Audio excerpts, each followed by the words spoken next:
This is based on legends that go back centuries, stories whispered in the dead of winter, in places where no help is coming.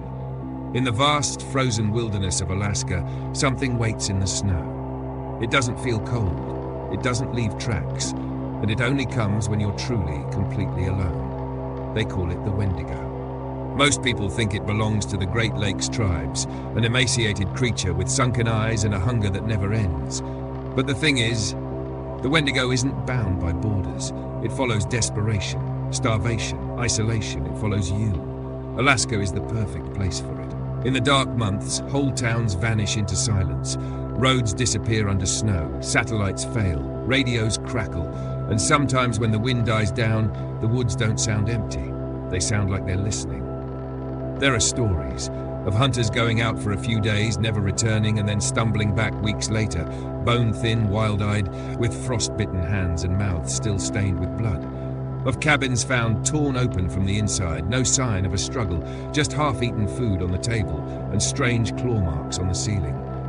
One ranger reported footprints circling a fire pit deep in the woods, bare human feet, in sub-zero temperatures. They circled the pit exactly 13 times, then stopped.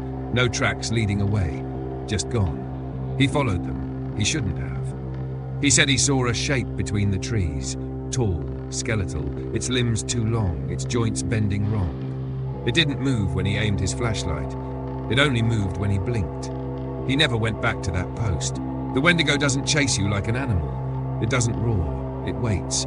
It finds the people who are already breaking, the ones who can't sleep, who hear their name whispered in the dark, who feel something standing behind them just as they drift off. It finds people like that and offers them a deal. Live, it says. Eat. Change.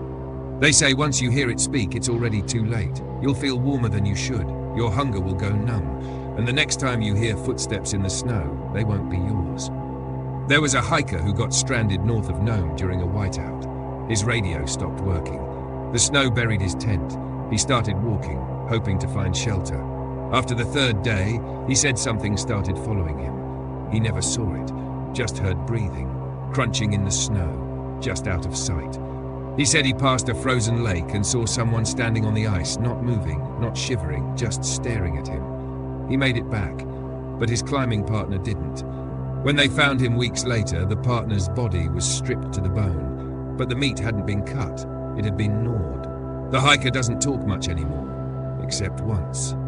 He told his sister something that still makes her wake up screaming. He said the thing in the woods had a voice, and when it finally spoke to him, it used her voice.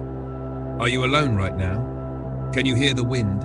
If it ever stops all at once and the silence suddenly feels too loud, don't move, don't speak, because the Wendigo is patient, and it's always hungry.